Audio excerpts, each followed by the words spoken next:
నమస్తే SP news కి స్వాగతం. ముందుగా బులెటిన్ లో హెడ్లైన్స్.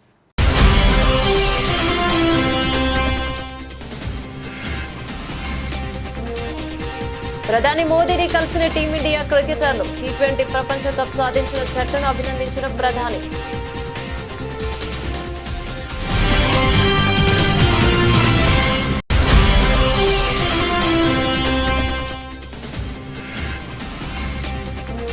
బీఆర్ఎస్ కు బిగ్ షాక్. సీఎం రేవంత్ సమక్షంలో కాంగ్రెస్ లో చేరిన 6 ఎమ్మెల్సీలు.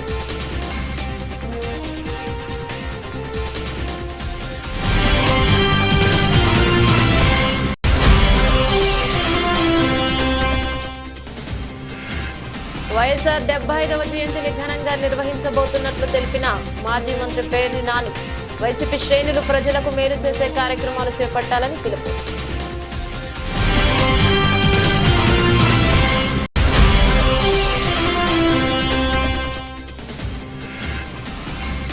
వాంకడేలో భారత ఆటగాళ్లకు ఘన సన్మానం. టీమిండియా సభ్యులందరూ వందే మాత్రం పాటను పాడుతూ ఫ్యాన్స్ లో జోష్ నింపిన వైనం.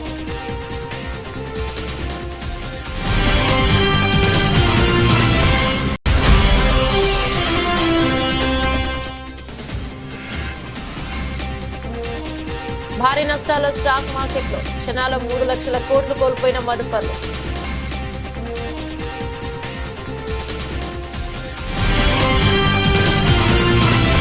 ఎమ్మెల్యేలు కీలక నేతల వలసలతో సతమతమవుతున్న బీఆర్ఎస్ పార్టీకి మరో భారీ ఎదురుదెబ్బ తగిలింది. ఆ పార్టీకి చెందిన 6 ఎమ్మెల్సీలు ఒకేసారి అధికార కాంగ్రెస్ పార్టీలో చేరారు. దండే విఠల్, ఎంఎస్ ప్రభాకర్, భానుప్రసాద్, సారయ్య, యగ్గే మల్లేశం, బుగ్గారపు దయానంద్ గురువారం రాత్రి సీఎం రేవంత్ రెడ్డి సమక్షంలో కాంగ్రెస్ కండువా కప్పుకున్నారు. సీఎం రేవంత్ నివాసంలో ఎమ్మెల్సీలు కాంగ్రెస్ తీర్థం పుచ్చుకున్నారు. ఏఐసీసీ ఇన్ఛార్జ్ దీపా దాస్ మున్షి, ప్రతి మంత్రి పొంగులేటి శ్రీనివాసరెడ్డి మరియు తదితరులు ఈ కార్యక్రమంలో పాల్గొన్నారు. కాగా బీఆర్ఎస్ పార్టీకి వరుసగా ఎదురుదెబ్బలు తగులుతున్నాయి. ఇప్పటికే 6 ఎమ్మెల్యేలు కాంగ్రెస్ లో చేరారు. ఇక Khairatabad MLA Danam Nagender, Bhadrachalam MLA Tellam Venkatrao, Chevella MLA Kale Yadaiah, Banswada MLA మాజీ speaker Pocharam Srinivasa Reddy, Jagtial MLA Sanjay Kumar, station Ghanpur MLA Kadiyam Srihari హస్తంగుటికి చేరిన విషయం తెలిసిందే. కాగా త్వరలోనే మరికొందరు ఎమ్మెల్యేలు కాంగ్రెస్ లో చేరబోతున్నారంటూ ఊహాగానాలు వెలువడుతున్నాయి. ఎమ్మెల్యేలు కీలక నేతల వలసలతో సతమతమవుతున్న బీఆర్ఎస్ పార్టీకి మరో భారీ ఎదురుదెబ్బ తగిలింది. ఆ పార్టీకి చెందిన 6 ఎమ్మెల్సీలు ఒకేసారి అధికార కాంగ్రెస్ పార్టీలో చేరారు. దండే విఠల్, ఎంఎస్ ప్రభాకర్, భానుప్రసాద్, సారయ్య, యగ్గే మల్లేశం, బుగ్గారపు దయానంద్ గురువారం రాత్రి సీఎం రేవంత్ రెడ్డి సమక్షంలో కాంగ్రెస్ కండువా కప్పుకున్నారు. సీఎం రేవంత్ నివాసంలో ఎమ్మెల్సీలు కాంగ్రెస్ తీర్థం పుచ్చుకున్నారు. ఏఐసీసీ ఇన్ఛార్జ్ దీపా దాస్ మున్షి, ప్రతి మంత్రి పొంగులేటి శ్రీనివాసరెడ్డి మరియు తదితరులు ఈ కార్యక్రమంలో పాల్గొన్నారు. కాగా బీఆర్ఎస్ పార్టీకి వరుసగా ఎదురుదెబ్బలు తగులుతున్నాయి. ఇప్పటికే 6 ఎమ్మెల్యేలు కాంగ్రెస్ లో చేరారు. ఇక Khairatabad MLA Danam Nagender, Bhadrachalam MLA Tellam Venkatrao, Chevella MLA Kale Yadaiah, Banswada MLA మాజీ speaker Pocharam Srinivasa Reddy, Jagtial MLA Sanjay Kumar, station Ghanpur MLA Kadiyam Srihari హస్తంగుటికి చేరిన విషయం తెలిసిందే. కాగా త్వరలోనే మరికొందరు ఎమ్మెల్యేలు కాంగ్రెస్ లో చేరబోతున్నారంటూ ఊహాగానాలు వెలువడుతున్నాయి. మాజీ సీఎం వైసీపీ అధినేత జగన్ నేడు నెల్లూరు సెంట్రల్ జైల్లో ఉన్న మాచర్ల మాజీ ఎమ్మెల్యే పిన్నెల్లి రామకృష్ణారెడ్డిని పరామర్శించారు. అనంతరం జైలు వెలుపల మీడియాతో మాట్లాడారు. పిన్నెల్లి రామకృష్ణారెడ్డిపై 307 సెక్షన్ కింద హత్యాయత్నం కేసు పెట్టి అన్యాయంగా జైల్లో నిర్బంధించారని మండిపడ్డారు. ఇవాళ రాష్ట్ర వ్యాప్తంగా ఇవే కార్యక్రమాలు చేస్తున్నారన్నారు. టీడీపీకి చంద్రబాబుకు ఓటేయలేదన్న ఒకే ఒక కారణంతో ఆస్తులు ధ్వంసం చేస్తున్నారని, దొంగ కేసులు పెడుతున్నారని ఆరోపించారు. దాడులు చేసేది వీళ్లే, మళ్లీ తమపైనే దాడులు చేస్తున్నారంటూ కేసులు పెట్టేది వీళ్లే అని జగన్ రాష్ట్రంలో ఇంత దారుణంగా పరిపాలన సాగిస్తున్నారని విమర్శించారు. ఇదే రామకృష్ణారెడ్డి విషయానికే వస్తే నిజంగా ఎంతటి అన్యాయమైన పరిస్థితిలో కేసులు బిగించారు అన్నది ఒకసారి అందరూ కూడా ఆలోచన చేయమని కోరుతా ఉన్నా.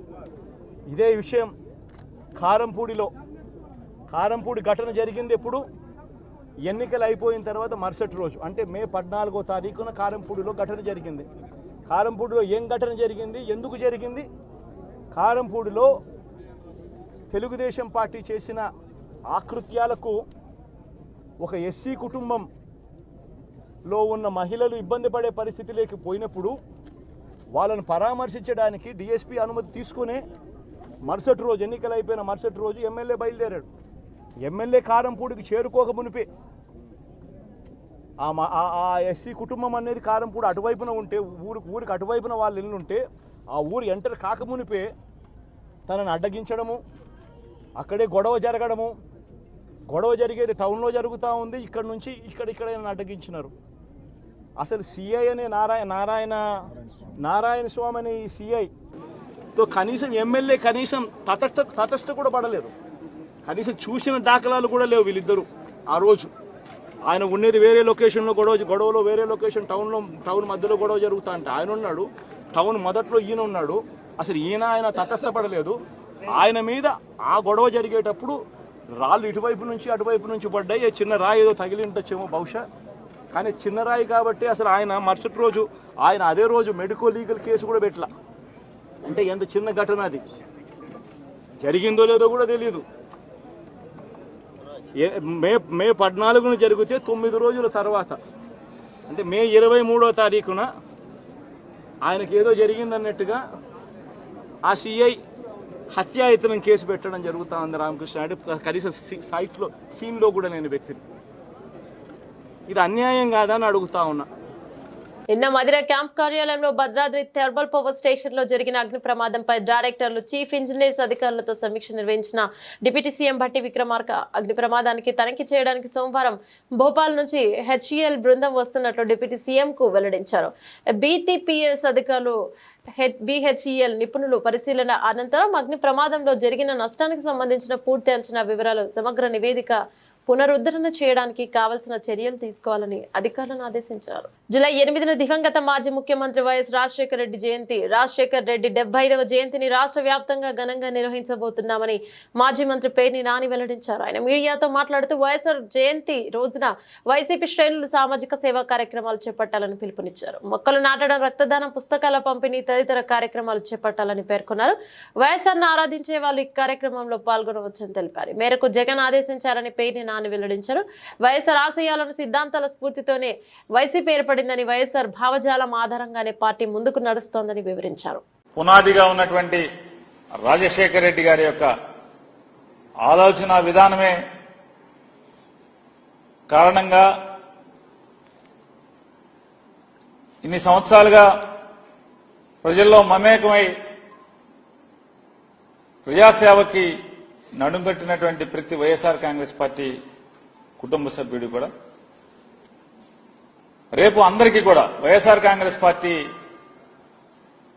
ప్రతి కుటుంబ సభ్యుడికి జూలై 8వ తారీఖు అనేది ప్రత్యేకమైన దినం. ఆ రోజు దివంగత ముఖ్యమంత్రి రాజశేఖర రెడ్డి గారి 75వ జయంతి సందర్భంగా వైఎస్ఆర్ కాంగ్రెస్ పార్టీ రాష్ట్ర వ్యాప్తంగా పెద్ద ఎత్తున సేవా కార్యక్రమాలు చేయాలని చెప్పని, ఏ మహనీయుడి స్ఫూర్తితో అయితే వైఎస్ఆర్ కాంగ్రెస్ పార్టీ ఆరంభించబడిందో అదే స్ఫూర్తిని కొనసాగిస్తూ మళ్లీ పునరంకితం అవుతూ స్వచ్ఛంద సేవా కార్యక్రమాలు చేయాలని చెప్పని, రక్తదానము చేయటమో లేదా ఏదన్నా స్కూల్లో పిల్లలకి పుస్తకాలు అందించటమో ఇలాంటి, లేదా ఏదన్నా కాలనీల్లో లేదా రహదారుల పక్కన చెట్లు నాటమో ఇట్లాంటి సేవా కార్యక్రమాలు ఎంచుకుని చేయవలసిందిగా వైఎస్ఆర్ కాంగ్రెస్ పార్టీ కుటుంబ సభ్యులందరికీ కూడా వైఎస్ఆర్ జగన్మోహన్ రెడ్డి గారు నిర్ణయం తీసుకోవడం జరిగింది. కాబట్టి ప్రతి ఒక్కరూ కూడా మన రాష్ట్ర అధ్యక్షులు జగన్మోహన్ రెడ్డి గారి ఆలోచన మేరకు ప్రతి వైఎస్ఆర్ కాంగ్రెస్ పార్టీ కుటుంబ సభ్యుడు కూడా స్వచ్ఛంద సేవా కార్యక్రమాల్ని జూలై 8 దివంగత ముఖ్యమంత్రి రాజశేఖర రెడ్డి గారి జయంతి ఉత్సవం సందర్భంగా ఆచరించాలని చెప్పని ప్రతి ఒక్కరిని కూడా కోరుకుంటూ, మహబూబ్ నగర్ పట్టణంలో కాటన్ మిల్ సమీపంలో ఉన్న వెంకటేశ్వర స్వామి ఆలయాన్ని ఎంపీ డీకే అరుణ సందర్శించి ఆశీర్వాదాలు పొందారు. అనంతరం వారు మీడియాతో మాట్లాడుతూ తనపై నమ్మకం ఉంచిన తన ప్రజలకు ఎప్పుడు అందుబాటులో ఉంటానని తెలిపారు. పార్లమెంట్లో పాలమూరు గలం వినిపిస్తోందని అన్నారు. అరుణమ్మ గతంలో ఈ జిల్లాలో అనేక సేవలు అందించింది, మంత్రిగా కానీ శాసనసభ్యులుగా కానీ. మళ్ళీ ఆమె సేవలు మోదీ గారి నాయకత్వంలో పాలమూరు జిల్లాకు లభించాలనేటటువంటి ఒక ఆలోచనతో ప్రజలు నన్ను గెలిపించింది, అభివృద్ధి కోరుకునేటటువంటి ప్రజలందరూ కూడా. సో తప్పకుండా జిల్లా అభివృద్ధి, పార్లమెంట్ అభివృద్ధి కోసం నా శాయశక్తులా కృషి చేస్తా. అదేవిధంగా ప్రజలు ఏ ఆకాంక్షతో నన్ను ఇక్కడ గెలిపించినో ఆకాంక్షలకు తప్పకుండా వాళ్ళకందరికీ కూడా అందుబాటులో ఉండి వాటిని పరిష్కరించే దిశగా, ఆ సమస్యలను పరిష్కరించే దిశగా, అభివృద్ధి పట్ల ముందుకు పెట్టేటువంటి దిశగా పనిచేస్తారని చెప్పి సందర్భంగా మరోసారి తెలియజేస్తా ఉన్నా. ఇక్కడ కొన్ని గ్రామాలకు వెళ్ళినప్పుడు కానీ మండలాలకు వెళ్ళినప్పుడు కానీ వాళ్ళు ఇచ్చినటువంటి అడిగినటువంటి పనుల విషయంలోనే కానీ లేదా ఈ మహబూబ్నగర్ పార్లమెంట్లో జరగాల్సినటువంటి అభివృద్ధి పనుల విషయంలో కానీ పూర్తిగా దానిపైన దృష్టి పెడతాను. వాటిని సాధించడానికి అభివృద్ధి చేయడానికి నా శాయశక్తి కృషి చేస్తాను. ఎల్లప్పటికీ కూడా పార్లమెంట్లో ఆయా అసెంబ్లీ నియోజకవర్గాలకు కూడా వెళ్తాను. ఎక్కడెక్కడైతే కార్యక్రమాలు ఉంటాయో ప్రజల్ని కలుసుకోవడానికి, ప్రజలకు అందుబాటులో వాళ్ళ నియోజకవర్గాల్లో పర్యటనలు జరుగుతున్నాయి. అదేవిధంగా పార్లమెంట్ సమయంలో పార్లమెంట్కి వెళ్ళడానికి, పార్లమెంట్లో ఉండాలి, ఢిల్లీకి వెళ్తా. సో ఇంకా అభివృద్ధి పనుల కోసం రిప్రజెంటేషన్స్ ఇచ్చి వాటిని సాల్వ్ చేసుకోవడం కోసం, వాటిని సాధించుకోవడం కోసం ఢిల్లీ వెళ్ళాల్సినప్పుడు ఢిల్లీకి వెళ్తా. సో ఇక్కడ అక్కడ పనులు సాధించుకోవడానికి ఢిల్లీలో ఉంటాను, పార్లమెంటులో పాల్గొనడానికి ఢిల్లీలో ఉంటాను, ప్రజల మధ్యలో వాళ్ళ సమస్యల పరిష్కారం కోసం నియోజకవర్గం. విద్యార్థుల్లో సామర్థ్యాల అభివృద్ధికి ఉపాధ్యాయులు శక్తివంతన లేకుండా కృషి చేయాలని ఎజ్జర్ల నియోజకవర్గం శాసనసభ్యులు నడుకుదిటి ఈశ్వర్రావు ఎన్ఆర్ఈ పిలుపునిచ్చారు. ఇక ఈ ఎజ్జర్ల ప్రభుత్వ ఉన్నత పాఠశాలల్లో 6 మండలాల్లోని సుమారు 150 మంది ఉపాధ్యాయులకు 9 రోజుల పాటు నిర్వహిస్తున్న టీచ్ టూల్స్ శిక్షణ కార్యక్రమానికైనా శుక్రవారం హాజరయ్యారు. ఈ సందర్భంగా ఉపాధ్యాయులను ఉద్దేశించి మాట్లాడుతూ ప్రధానంగా ఉపాధ్యాయులు నేటి ఆధునిక పోకడలకు అనుగుణంగా విద్యా విధానంలో వస్తున్న మార్పులు అనుగుణంగా శిక్షణను పొంది ఈ మౌలిక అంశాలను తరగతి వరకు చేర్చాలని సూచించారు. స్థితిగతులను, విద్యార్థుల మానసిక స్థితిగతులను కూడా ఎప్పటికప్పుడు అధ్యయనం చేయడంతో పాటు విద్యార్థుల సర్వతోముఖాభివృద్ధికి కృషి చేయాలని ఆయన కోరారు. ఉపాధ్యాయులు పాఠశాలల్లో నిర్వహిస్తున్న ప్రతి కార్యక్రమాన్ని అంకిత భావంతో నిర్వహించాలని కోరారు. ఈ సందర్భంగా ఉపాధ్యాయులకు విద్యారంగపరమైన అంశాలు తలెత్తిన సమస్యలను తన దృష్టికి తీసుకువస్తే తన శాయశక్తులా వాటిని పరిష్కరించేందుకు కృషి చేస్తానని ఆయన హామీనిచ్చారు. టెక్నాలజీని మనం ఒప్పుకోవాలి, టెక్నాలజీని అందుబాటులో తీసుకొని టెక్నాలజీ ద్వారా మనం రావాలి. చాలామంది ఉపాధ్యాయులకు ఇప్పుడు కూడా కంప్యూటర్ ఆపరేట్ చేయడం రాదు, కానీ నేర్చుకోవాలి తప్ప. నేర్చుకుంటేనే మనం ఇంకా మెరుగైన విద్యాబోధనని మన పిల్లలకి అందించగలుగుతాం. ఈరోజు విండోస్ అంటే కొంతమందికి తెలియదు, విండోస్ అంటే ఏంటి, అట్లా అదొక ఆపరేటింగ్ సిస్టమ్. ఇవన్నీ కూడా మనం నేర్చుకోవాలి తప్పదు. ఎందుకంటే ఇంత సీనియర్ ఉపాధ్యాయులు ఎంతో చెప్పగల బోధనా శక్తి మనలో ఉన్నప్పటికీ కూడా ఈరోజు ప్రతి సందర్భంలో కూడా టెక్నాలజీని ఉపయోగిస్తున్నాం. టెక్నాలజీ లేనిదే మనం ఎందులో కూడా ఏమీ చేయలేని పరిస్థితి. కాబట్టి దయచేసి మన ట్రైనింగ్స్ ప్రోగ్రాంలో టెక్నాలజీని కూడా మనం అందుబాటులో తీసుకొని మనం ముందుకెళ్ళాల్సిన పరిస్థితి అయితే ఉంది. అదేవిధంగా ఈరోజు చదువుకున్న కాస్త వస్తే డబ్బున్న వాళ్ళందరూ నేను పెట్టిన స్కూల్లో ఎక్కడైనా చదువుకోగలరు. కానీ ఇప్పటికి కూడా 60-70% విద్యార్థులందరూ కూడా ప్రభుత్వ పాఠశాలల మీద ఆధారపడి ఉన్నారు. మరి ఆ ప్రభుత్వ పాఠశాలలో ఆధారపడిన వాళ్ళ పిల్లలందరికీ ఉద్యోగాలు రావడం లేదా? ఈరోజు కూడా ఏ గవర్నమెంట్ టెస్టులు రాసినా, ఎక్కడ ఏం చేసినా ఎక్కువగా ఎవరైతే ప్రభుత్వ పాఠశాలలో చదువుతున్నారో వాళ్ళే సక్సెస్ అవుతున్నారు. వాళ్ళకి తెలుసు లైఫ్ ఎట్లా ఉంటుందో, లైఫ్ ఎట్లా ఉంది. మనందరూ కూడా ప్రభుత్వ పాఠశాలలో చదువుకున్న వాళ్ళం, ఉపాధ్యాయులను ఆదర్శంగా తీసుకున్న వాళ్ళని. మీకు ఒక ఆదర్శం అంటే గుర్తొస్తుంది. నాకు చిన్నప్పటి నుంచి ఒక కళ అంటే బాగా ఇష్టమైంది. మా హెడ్ మాస్టర్ ఎప్పుడు అంటే మనం నోట్స్ రాస్తే చెక్ చేసేవారు. నోట్స్ రాసి చెక్ చేయమని దాని మీద వెరీ గుడ్ గుడ్ అని ఏదో ఒకటి రాసి సైన్ చేసేవారు, ఇన్షియల్ వేసేవారు. గ్రీన్ పెన్తో ఇన్షియల్ చేసేవారు. ఎప్పుడు ఆ గ్రీన్ పెన్ ఎప్పుడంటే బాగా చదువుకోవాలి, ఆ స్థాయికి మనం చేరుకోవాలి అంటే గ్రీన్ పెన్తో సంతకం పెట్టే స్థాయికి చేరుకోవాలని చిన్నప్పటి నుంచి కలగా ఉండేది. ఈరోజు ప్రశ్నిస్తే అక్రమ కేసులు పెడతారంటూ కాంగ్రెస్ ప్రభుత్వ తీరుపై బీఆర్ఎస్ ఎమ్మెల్యే కౌశిక్ రెడ్డి ధ్వజమెత్తారు. ఈ విషయమై ఆయన మీడియాతో మాట్లాడుతూ తాను కేసీఆర్ శిష్యుడని, మీరు ఇలాంటి 100 కేసులు పెట్టినా భయపడే ప్రసక్తి లేదన్నారు. ప్రజలకు హామీనిచ్చిన 6 గ్యారెంటీలు అమలు చేసే వరకు ప్రశ్నిస్తూనే ఉంటామని, ఇంకో సంవత్సరం అయితే డైరెక్టర్గా ముఖ్యమంత్రి కాన్వాయ్కి అడ్డం తిరుగుతాం, ఏం చేస్తారో చేసుకోండి అని కౌశిక్ రెడ్డి తెలిపారు. మీరు నన్ను అడిగితే కేసులు పెడతారా? మీరు కేసులు పెడితే నేను భయపడతానా? అరే బిడ్డ, నేను కేసీఆర్ శిష్యుని, నేను భయపడే ప్రసక్తే లేదు. మీరు ఇట్లాంటి 100 కేసులు పెట్టుకున్నా కూడా మీరు ప్రజలకి హామీ ఇచ్చిన 6 గ్యారెంటీలు ఇచ్చే వరకు మేము కేసీఆర్ గారి నాయకత్వంలో ప్రశ్నిస్తూనే ఉంటాం, మేము నన్ను అడుగుతూనే ఉంటాం. మీరు 100 కేసులు పెడితే పెట్టుకొని కేసులకు ఎవరు భయపడేటోడు లేడు. మీరు బాగా ఇబ్బంది పెట్టి కేసులు పెట్టినా కూడా మా హుజురాబాద్ నియోజకవర్గ ప్రజల కోసం, తెలంగాణ ప్రజల కోసం మీరు మమ్మల్ని జైల్లో పెట్టినా కూడా జైలు పోవడానికి కూడా నేను సిద్ధంగా ఉన్నా. మీకు కేసులకి భయపడేటోడు కాదు. ఖచ్చితంగా మీ 6 గ్యారెంటీలు ఇచ్చే వరకు నా గొంతు విప్తూనే ఉంటా, మిమ్మల్ని ప్రశ్నిస్తూనే ఉంటా, మీకు అడ్డము తిరుగుతూనే ఉంటా. ఇంకో సంవత్సరం అయితే డైరెక్ట్గానే, ఇండైరెక్ట్గా ఏముండదు. ఇంకా మీరు ఇవ్వకపోతే ఇంకో సంవత్సరం వరకు ఓపెన్గా వేడి చేస్తాం. డైరెక్ట్గా ముఖ్యమంత్రి కాన్వేకి అడ్డం తిరుగుతా ఒక శాసనసభ్యునిగా రాసి పెట్టుకొని మీరు ఏం చేస్తారో చేసుకోరి. పోలీసు వాళ్ళని వాడుకొని లాఠీ దెబ్బలు తినడానికి కూడా మేము రెడీగా ఉన్నాం. మళ్ళా మేము 5 ఏళ్ల తర్వాత అధికారంకి వస్తాం. ఎవరైతే మమ్మల్ని ఇబ్బంది పెడుతుర్రో అప్పుడు ఉంటుందిరా మీకు స్వామి రంగా, మామూలుగా ఉండదు, గుర్తుపెట్టి. నెల్లూరు పార్లమెంట్ సభ్యులు వేమిరెడ్డి గ్రామాన్ని ప్రభాకర్ రెడ్డి దత్తత తీసుకున్న పల్లిపాడు గ్రామాన్ని ఆదర్శ క్రమంగా తీర్చిదిద్దుతామని కొవ్వూరు ఎమ్మెల్యే రెడ్డి ప్రశాంత్ రెడ్డి అన్నారు. ఇక్కడ జాతిపిత మహాత్మా గాంధీ తిరిగిన ఈ ప్రదేశంలో అల్లూరు సీతారామరాజు గారి జయంతి జరుపుకోవడం నాకు చాలా సంతోషంగా ఉంది. ఎందుకంటే ఇద్దరు వేరు భావాలు కలిగిన వాళ్ళు. గాంధీజీ అహింసావాది, అల్లూరు సీతారామరాజు ఒక యోధులు, స్వాతంత్ర సమరానికి కోసం పోరాడిన యోధులు. కాబట్టి వారిద్దరిది గుర్తు చేసుకోవడం ఈరోజు చాలా గొప్ప విషయం. అందులో ఈ చిన్నారులు మధ్య ఈ అల్లూరు సీతారామ జయంతి జరుపుకోవడం, వేడుకలు జరుపుకోవడం చాలా సంతోషంగా ఉంది. ముఖ్యంగా మీకందరికీ తెలుసు, మాకు వేమిరెడ్డి ప్రభాకర్ రెడ్డి గారికి కానీ నాకు కానీ ఈ పల్లెపాడు అంటే చాలా ఇష్టం. ఈ పల్లెపాడు నా కొవ్వూరు నియోజకవర్గంలో ఉండడం, నిజంగా పల్లెపాడులోని గాంధీ ఆశ్రమం నా కొవ్వూరు నియోజకవర్గంలో ఉండడం నాకు చాలా సంతోషం అనిపించింది. రాష్ట్ర కురుమ సంఘం అధ్యక్షుడు కురుమరత్న బీఆర్ఎస్ ఎమ్మెల్సీ యజ్ఞ మల్లేశం కురుమ కాంగ్రెస్ పార్టీలో చేరారు. గురువారం రాత్రి ముఖ్యమంత్రి రేవంత్ రెడ్డి నివాసంలో తోటి ఎమ్మెల్సీలతో పాటు యజ్ఞ మల్లేశం కురుమ కూడా కాంగ్రెస్ పార్టీలో చేరడంతో సర్వత్రా హర్షం వ్యక్తమవుతుంది.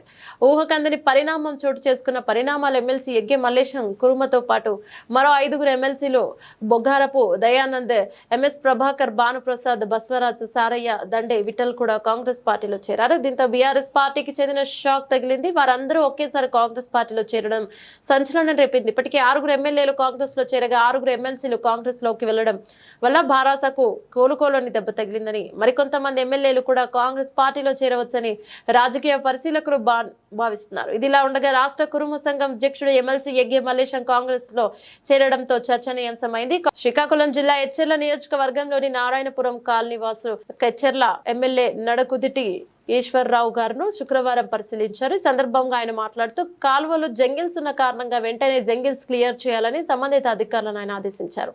రైతులకు ఖరీఫ్ సీజన్ వచ్చేసరికి సాగునీటి ఎటువంటి ఇబ్బందులు లేకుండా చూడాలని ఆయన పిలుపునిచ్చారు.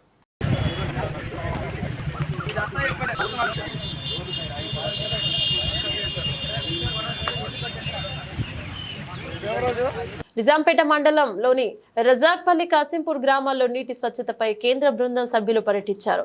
జల్ జీవన్ మిషన్ లో భాగంగా గ్రామాలలో ప్రజలకు సరఫరా అవుతున్న మిషన్ భగీరథ నీటిని కేంద్ర బృందం సభ్యులు ఇంటింటికి తిరుగుతూ నల్లాలను పరిశీలించారు. మిషన్ భగీరథ ఏఈ భిక్షపతి మాట్లాడుతూ మిషన్ భగీరథ ద్వారా ఇంటింటికి నల్లాల ద్వారా సరఫరా అవుతున్న మంచినీటిని కేంద్ర బృంద సభ్యులు పరిశీలించడం జరిగిందని, నీటి యొక్క నాణ్యత తెలుసుకోవడానికి pH పరీక్షలు నిర్వహించడం జరిగిందని, పరీక్షలు నిర్వహించిన వేదికను ఉన్నతాధికారులకు అందజేయనున్నట్లు వారు తెలిపారు. ఈ కార్యక్రమంలో Jal Jeevan supervisor Srinivas, field officer Srinu, జిల్లా ల్యాబ్ స్టాఫ్ సామయ్య, పంచాయతీ కార్యదర్శి గీతాంజలి, ఫీల్డ్ అసిస్టెంట్ మహాంకాళి తదితరులు పాల్గొన్నారు. గ్రామంలోని రజాక్పల్లి గ్రామానికి central team Jal Jeevan machine కేంద్ర సభ్యులు ఈరోజు ఈ గ్రామాన్ని సందర్శించి ఈ గ్రామంలో మంచినీటి సరఫరా, మిషన్ బయట వాటర్ ఎలా సరఫరా జరుగుతున్నది, వాటి క్వాలిటీ ఎలా ఉంది, దాన్ని పరీక్ష చేయడానికి జలజీవన్ టీం కేంద్ర సభ్యులు ఇక్కడికి వచ్చారు. దానిలో భాగంగా ఈ రజాక్పల్లి గ్రామం అంతా కూడా మేము పరిశీలించి కొన్ని వాటర్ శాంపిల్స్ తీసుకోవడం జరిగింది. వీటిని పరీక్ష చేసిన తర్వాత మనకు రిజల్ట్స్ పెడతారు. హుజురాబాద్ నియోజకవర్గ కాంగ్రెస్ పార్టీ ఇన్ఛార్జ్ వడితల ప్రణవ్ ఈరోజు ఉదయం హుజురాబాద్ పట్టణంలోని హై స్కూల్ మైదానంలో మార్నింగ్ వాక్ లో పాల్గొని వాకర్స్ తో మాట్లాడారు. ఈ సందర్భంగా వాకర్స్ అసోసియేషన్ పలు సమస్యలను ప్రణవ్ దృష్టికి తీసుకొచ్చారు. వాకర్స్ సౌకర్యార్థం ట్రాక్, లైటింగ్, డ్రైనేజీ వ్యవస్థను ఏర్పాటు చేయాలని స్పందించారు. అయితే ప్రణవ్ పరిష్కారానికి చొరవ చూపుతానని హామీ ఇచ్చారు. ఈ కార్యక్రమంలో హుజురాబాద్ మండల కాంగ్రెస్ పార్టీ నాయకులు కొల్లూరి కిరణ్ కుమార్, సొల్లు బాబు మరియు కోలిపాక శంకర్, మున్సిపల్ మాజీ చైర్మన్ వడ్లూరి విజయ్ కుమార్, కాజీపేట శ్రీనివాస్, హుజురాబాద్ నియోజకవర్గ Congress party social media coordinator Mididoddi Raju, Huzurabad youth Congress assembly president Challuri Rahul, Mididoddi Srinivas, Solu Dasaratham, Talapalli Ramesh, Sadanam officer KR Mandasai, Ganesh, Ramesh, Raghavendra, Pratapa Nagaraju walkers association సభ్యులు పాల్గొన్నారు.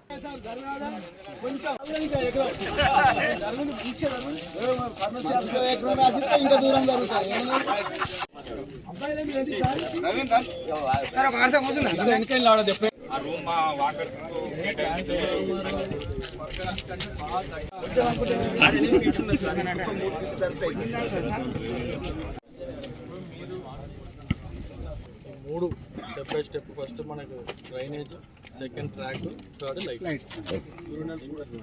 బాత్రూమ్స్ అన్నారు కాబట్టి దాన్ని ఇప్పుడు మీరు ఇక్కడ అసలు ఏం కాదు, ఇక్కడ అసలు సో అందుకని మీరు విధంగా ఎవరైతే ఉన్నారో ఎక్కడెక్కడ లైట్లు కావాలి మార్కింగ్ కూడా పెడితే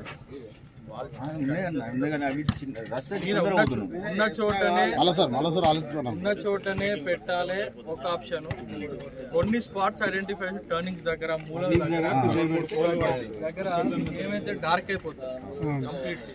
సో అవే ఉన్నా కూడా మీరు చెప్తే దాన్ని బట్టి. తెలంగాణ ప్రభుత్వం నిరుద్యోగులకు ఇచ్చిన హామీలను నెరవేర్చకుండా వ్యవహరిస్తున్న మొండి వైఖరిని నిరసిస్తూ విద్యార్థి సంఘాలు చలో కలెక్టరేట్ కార్యక్రమాన్ని పిలుపునివ్వడంతో అర్ధరాత్రి నిజాంపేట పోలీసులు విద్యార్థి సంఘాల నాయకులను అరెస్ట్ చేసి పోలీసులు తరలించారు. ఈ సందర్భంగా బీఆర్ఎస్ నియోజకవర్గ అధ్యక్షులు రంజిత్ గౌడ్, ఏబీవీపీ రాష్ట్ర కార్యవర్గ సభ్యులు బండారి ప్రశాంత్ మాట్లాడుతూ తెలంగాణ నిరుద్యోగులకు ఇచ్చిన హామీలు నెరవేర్చాలంటూ ప్రభుత్వం మొండి వైఖరి మీద నివసిస్తూ చలో కలెక్టరేట్ కార్యక్రమాన్ని పిలుపునిస్తే విద్యార్థి సంఘాల నాయకులు అరెస్టు చేయడం ఎంతవరకు సమంజసమని వారు ప్రశ్నించారు.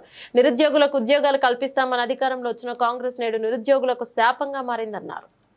ఈరోజు అర్ధరాత్రి 12 గంటలకి నిజాంపేట పోలీసులు అక్రమ అరెస్టులు చేయడం జరిగింది. ఎందుకంటే తెలంగాణ రాష్ట్రంలో చూసుకున్నట్లయితే నిరుద్యోగులకు ఇంతవరకు న్యాయం చేయలేని ప్రభుత్వాన్ని మనం తెలంగాణ రాష్ట్రంలో చూస్తూ ఉన్నాం. ఈ తెలంగాణ రాష్ట్రంలో నిరుద్యోగులంతా ఏకమై కాంగ్రెస్ పార్టీని ఎన్నుకోవడం జరిగింది. కానీ ఆ నిరుద్యోగులకి అన్యాయం చేస్తున్నటువంటి ప్రభుత్వం ఏదైనా ఉందంటే అది ఈ తెలంగాణ రాష్ట్రంలో ఉన్నటువంటి కాంగ్రెస్ ప్రభుత్వం. వెంటనే తెలంగాణ రాష్ట్రంలో మెగా డిఎస్సిని ప్రకటన చేయాలి. అలాగే నిరుద్యోగులకి వెంటనే ఉద్యోగాలు కల్పించాలని అఖిల భారతీయ విద్యార్థి పరిషత్ డిమాండ్ చేస్తూ ఉంది. లేకపోతే ఉద్యమాలు చేసైనా రేవంత్ రెడ్డిని గద్దె దింపైనా మేము నిరుద్యోగులకు న్యాయం జరిగేంత వరకు అఖిల భారతీయ విద్యార్థి పరిషత్ పోరాడుతుందని తెలియజేస్తా ఉన్నాము. జై హింద్, జై భారత్. ఉద్యోగాలు కల్పిస్తామని చెప్పి అధికారంలోకి వచ్చిన కాంగ్రెస్ నేడు నిరుద్యోగుల పాలిట శాపంగా మారింది. ఏ నిరుద్యోగులైతే తమకు న్యాయం చేస్తారని చెప్పి గద్దెనెక్కిచ్చిరో ఆ నిరుద్యోగులకు మళ్ళీ వాళ్ళను ప్రభుత్వం నుంచి కూలగొట్టుడు పెద్ద విషయమేం కాదు. మెగా డిఎస్సీ వేస్తాము, ఉద్యోగ కల్పన చేస్తామని చెప్పి ఆ రోజు రాహుల్ గాంధీ గారు తన పాదయాత్రలు చెప్పి ఈరోజు మర్చిపోయారు. దానికి తగిన గుణపాఠం రాబోయే రోజులలో వాళ్ళు అనుభవిస్తారు. ఆనాడు కేసీఆర్ గారి ప్రభుత్వంలో వేసిన ఉద్యోగాలే తప్ప ఇప్పటికి కూడా ఒక నోటిఫికేషన్ కూడా ఇంతవరకు జారీ చేయకపోవడం చాలా శోచనీయం. కరోనా సమయంలో చాలా మందికి సహాయం చేసి అప్పటి వరకు విలన్ అని పేరు తెచ్చుకున్న సోను ఒక్కసారిగా హీరోగా మారిపోయాడు. ఇక ఈ సహాయం చేస్తూ వచ్చిన ఇమేజ్తో విలన్గా సినిమాలు చేస్తే ఇబ్బందులు ఎదురవుతాయని భావించి సినిమాలు చేయడం కూడా ఆయన తగ్గించేశాడు. బాలీవుడ్లో హీరోగా సినిమాలు చేసే ప్రయత్నాల్లో ఉన్నాడు. ఇప్పుడు ఆయన హీరోగా చేసిన ఫతే సినిమా రిలీజ్కి రెడీ అవుతుంది. అయితే తాజాగా హైదరాబాద్ వచ్చిన సోను సూద్ సోషల్ మీడియాలో ఫేమస్ అయిన కుమారి ఆంటీ ఫుడ్ స్టాల్కి వెళ్ళి ఆమెకు మద్దతు పలికాడు. తాను ఇప్పుడు కుమారి ఆంటీతో ఉన్నానని ఆమె గురించి చాలా విన్నాను సోను సూద్ చెప్పుకొచ్చారు. ఆమె తాను ఈ స్థాయికి తెచ్చుకుందని, ఉమెన్ ఎంపవర్మెంట్కి నిజమైన అర్థం ఇదేనని అన్నారు. కుటుంబాల కోసం స్త్రీలు ఎంత కష్టపడుతున్నారనేది కుమారి ఆంటీ జీవన సజీవ సాక్ష్యంగా ఉందని తెలిపారు. ఇక సోను సూద్ ఎవరి కుటుంబాలైతే ఇబ్బందుల్లో ఉన్నాయో వాళ్ళు కుమారి ఆంటీని చూసి నేర్చుకోవాలని, ఇబ్బందుల్లో కూడా సరైన దారి ఎంచుకుంటే ఆర్థికంగా నిలదొక్కుకోవచ్చని నిరూపించాడు. ఇక తాను వెజిటేరియన్ తింటానని ప్లేట్ ఎంత అని అడిగితే కుమార్ ఆంటీ 80 రూపాయలని చెప్పింది. అయితే తనకి ఎంత డిస్కౌంట్ ఇస్తారంటే మీకైతే ఫ్రీగానే పెడతానని చెప్పుకొచ్చింది. అయితే నాకు లాటరీ తగిలింది, ఫ్రీగా పెడతానంటే రోజు వస్తానని సోను సూద్ అంటే మీరు ఎంతో మందికి సాయం చేస్తారు, మీకు మేము ఎంత పెట్టినా తక్కువే అని కుమారి ఆంటీ చెప్పుకొచ్చింది. ఇక ఈ సందర్భంగా కుమారి ఆంటీని సోను సూద్ సత్కరించారు. తర్వాత కుమారి ఆంటీ కుమార్తె యామిని కుమారుడు ధనుష్ తో కలిసి ఫోటోలు దిగారు. So now I am with Kumari aunty. We have heard a lot about her. She is a self-made lady. We talk about women empowerment. We talk about how everyone should work hard for the families. Kumari aunty is the best example. And all the people, all the ladies, all the women across the country, whoever is, going through tough times, she should be an example to follow, that how you can work hard and do good for the family. Kumari aunty ji, कैसा लग रहा है आपको? अच्छे. अच्छा आपको? नहीं आपको लो. Thank you. God bless you. Thank you thank you. अभी ये आप पकड़ो साथ में. What's your name? Yamini. Yamini तो ये बेटा किधर है? अरे हीरो इधर इधर इधर. What's your name? Dhanush. So एक मिनट, कुमारी आंटी का बेटा धनुष और डॉटर यामिनी इज देयर. आप लोग मम्मी का हेल्प करते हैं क्या? హైదరాబాద్ పెద్దాంబరపేట వద్ద నల్గొండ సిసిఎస్ పోలీసులు కాల్పులు జరిపారు. ఔటర్ రింగ్ రోడ్డు వద్ద దోపిడీ దొంగలను పట్టుకునే క్రమంలో వారు దాడికి తెగబడడంతో పోలీసులు గాల్లోకి తుపాకులు కాల్చారు. అనంతరం 4 సభ్యుల దొంగల ముఠాను అదుపులోకి తీసుకున్నారు. బీసీసీఐ ఏర్పాటు చేసిన ప్రత్యేక బస్సులో ఆటగాళ్లందరూ ఢిల్లీ ఐటీసీ మౌర్య హోటల్ కు వెళ్లారు. అక్కడి నుంచి నేరుగా వెళ్లి ప్రధాని నరేంద్ర మోదీతో భారత ప్లేయర్లు భేటీ అయ్యారు. ప్రధానితో కలిసి వారు అల్పాహారం చేస్తారు. ఈ సందర్భంగా మోదీ ప్రతి క్రికెటర్ వద్దకు వెళ్లి ఆప్యాయంగా పలకరించి అభినందనలు తెలియజేశారు. టీ20 ప్రపంచ కప్ సాధించిన విజయ గర్వంతో స్వదేశంలో అడుగుపెట్టిన టీమిండియా నేరుగా ఢిల్లీలోని ప్రధాని మోదీ నివాసానికి చేరుకుంది. ప్రధాని మోదీ అందరినీ ఆప్యాయంగా పలకరించారు. పర్యటనకు సంబంధించిన వివరాలు అడిగి తెలుసుకున్నారు. క్లిష్ట పరిస్థితిలో ఒత్తిడిని తట్టుకున్నారని ప్రశంసించారు. ఒక్కో ఆటగాడిని పలకరించారు. ప్రశ్నలతో అందరినీ నవ్వించారు. ఫైనల్ మ్యాచ్ లో విజయం తర్వాత రోహిత్ శర్మ మైదానంలో అలాగే బోర్లా పడుకొని లేచి ఆ తర్వాత పిచ్ పై ఉన్న మట్టిని 2 సార్లు నోట్లో వేసుకున్నాడు. దీనిని గుర్తు చేసుకున్న ప్రధాని మోదీ రోహిత్ పిచ్ రుచి ఎలా ఉంది అని సరదాగా ప్రశ్నించారు. క్లిష్ట పరిస్థితుల్లో క్రీజుల్లోకి వచ్చి మంచి స్కోర్ చేయడం ఎలా అనిపించిందని అక్షర్ పటేల్ అడిగారు. ఫైనల్ మ్యాచ్ లో బరిలోకి దిగిన అక్షర్ పటేల్ ఒక 4 సిక్సర్లతో 47 పరుగులు చేశాడు. కీలక సమయంలో అద్భుత ప్రదర్శన కనబరిచాడు. డీటెయిల్స్ చూస్తే దేశీయ స్టాక్ మార్కెట్లు శుక్రవారం భారీ నష్టాలతో కొనసాగుతున్నాయి. ఈ క్రమంలో సెన్సెక్స్ నిఫ్టీ సూచనతో పాటు బ్యాంక్ నిఫ్టీ కూడా ఒక ఒత్తిడిలో కనిపించింది. ఈ నేపథ్యంలో సెన్సెక్స్ ఉదయం 10:40 నాటికి 319 పాయింట్లు పడిపోయి 79,731 పరిధిలో ఉంది. మరోవైపు నిఫ్టీ 63 పాయింట్లు పతనమై 24,239 స్థాయిలో ఉంది. మరోవైపు బ్యాంక్ నిఫ్టీ 593 పాయింట్లు పతనమై 52,511 పరిధిలో ఉంది. ఇక ఐటీ ఫార్మా షేర్లలో పెరుగుదల కనిపించిన బ్యాంకింగ్ షేర్లలో మాత్రం తీవ్ర ఒత్తిడి నెలకొంది. ప్రధానంగా హెచ్డిఎఫ్సి బ్యాంక్ స్టాక్ ఏకంగా 3% కంటే ఎక్కువ నష్టాన్ని చవిచూస్తుంది. ఈ క్రమంలో హెచ్డిఎఫ్సి బ్యాంక్ మరియు MM Titan company, Tata steel, UltraTech cement కంపెనీల స్టాక్ టాప్ 5 నష్టాల్లో ఉండగా డివిస్ ల్యాబ్స్ మరియు ఓఎన్జీసీ, సిప్లా, లారెన్స్, రిలయన్స్ మరియు సంస్థల స్టాక్ టాప్ 5లో ఉన్నాయి. ఇక ఎన్ఎస్ఈలో ప్రారంభ ట్రేడింగ్ సిప్లా, హిందాలో మరియు బజాజ్ డివిస్ ల్యాబ్స్ పురోగమించగా టీసీఎస్, టైటాన్, టాటా స్టీల్ క్షీణించాయి. ఈ క్రమంలో mid cap index 0.05%, small cap index 0 మరియు 2-3% పెరిగింది. రంగాల వారీగా చూస్తే Nifty financial services, Nifty private bank, Nifty auto నష్టాలను చవిచూడగా Nifty health care, Nifty pharma మరియు నిఫ్టీ ఎస్ఎంజీసీ, నిఫ్టీ మరియు పిఎస్యు బ్యాంక్ లాభపడ్డాయి. ఇక ఈ నేపథ్యంలో మదుపర్లు దాదాపు 3 లక్షల కోట్లకు పైగా నష్టపోయినట్లు తెలుస్తోంది. బులెటిన్ ముగించే ముందు హెడ్లైన్స్ మరోసారి.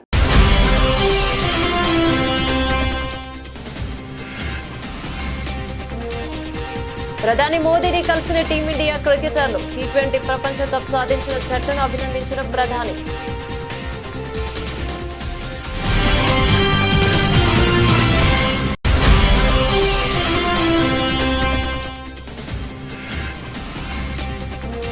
బీఆర్ఎస్ కు బిగ్ షాక్. సీఎం రేవంత్ సమక్షంలో కాంగ్రెస్ లో చేరిన 6 ఎమ్మెల్సీలు.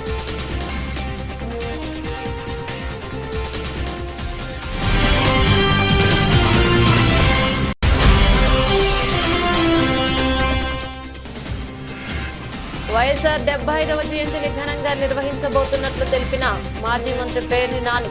వైసీపీ శ్రేణులు ప్రజలకు మేలు చేసే కార్యక్రమాలు చేపట్టాలని పిలుపు.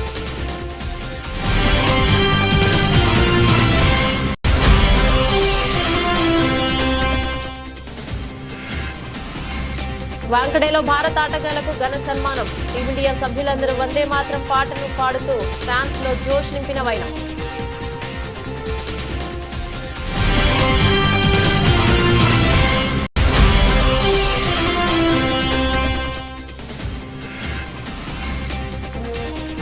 భారీ నష్టాల్లో స్టాక్ మార్కెట్లో క్షణాల్లో 3 లక్షల కోట్లు కోల్పోయిన మదుపర్లు.